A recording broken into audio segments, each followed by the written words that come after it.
Mon Seigneur et mon Dieu, je crois fermement que tu es ici, que tu me vois, que tu m'entends. Je t'adore avec profonde révérence.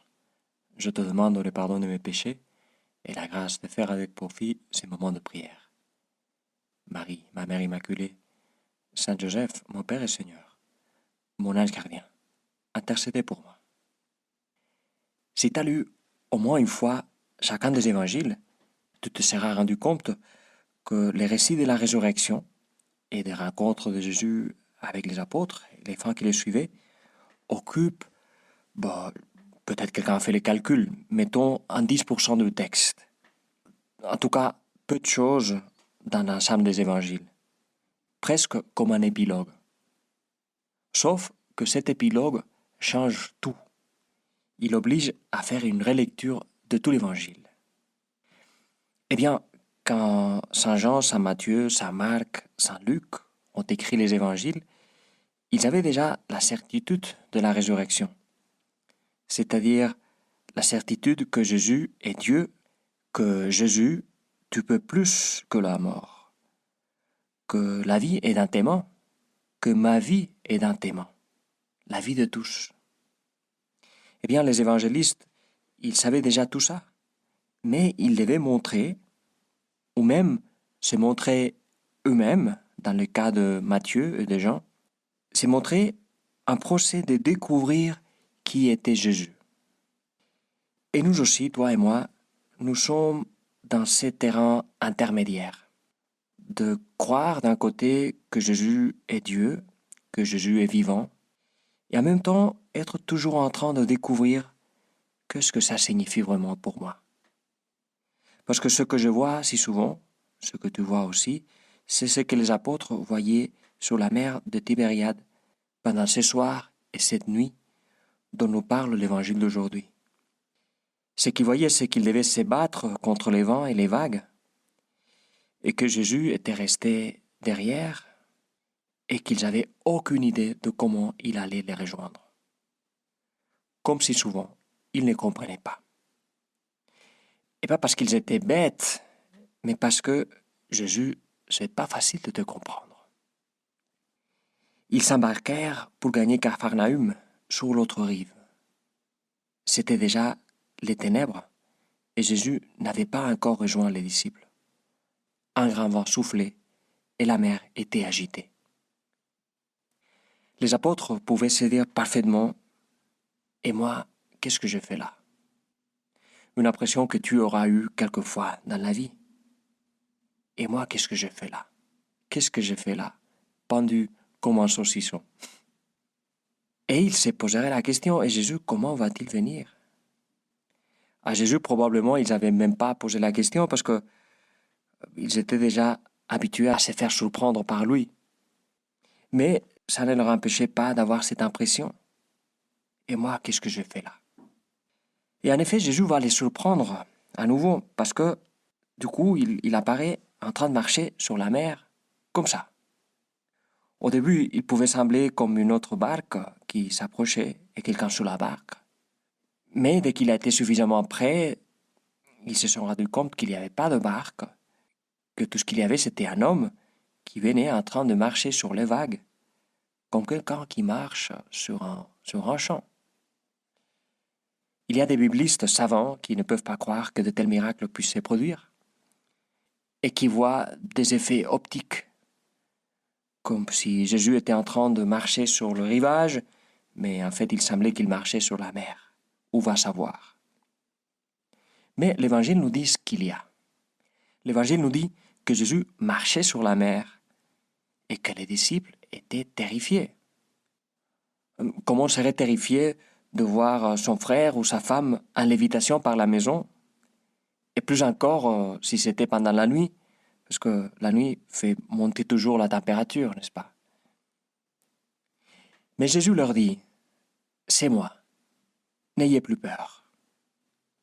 Et les apôtres reconnaissent la voix de Jésus, sa façon de dire, n'ayez plus peur. Et ils se calment, comme quand Marie-Madeleine a reconnu Jésus aussi par la voix, par sa façon incomparable de l'appeler par son nom. Jésus, comment j'aimerais moi aussi réussir à reconnaître ta voix. Mais c'est pas facile. Il y a d'autres voix qui se mélangent, en commençant par la mienne, la voix de mon orgueil, de mon point de vue, de mes plans. Et comment il est facile de finir par me persuader que cela est ta voix, qu'en réalité, au fond, je suis en train d'écouter moi-même. Il arrive souvent sur Internet, si on jette un coup d'œil à des commentaires sur des articles ou des vidéos qui traitent quelque chose de polémique, tu vois, les choses qui touchent la vie des personnes, ce sont des choses qui habituellement sont polémiques, eh bien, il arrive que beaucoup de gens qui écrivent semblent ne pas écouter et ne pas vouloir écouter d'autres voix que la leur, ou celle des gens qui ont la même opinion, le même avis, c'est-à-dire la voix de ceux qui se font écho de leur voix. Et ils pensent que c'est en répétant une fois et une autre leur point de vue et de mépriser le contraire qu'ils vont le rendre plus réel. Et ça peut m'arriver à moi aussi, dans mon intérieur, quand je me persuade que les choses sont comme j'aimerais qu'elles soient.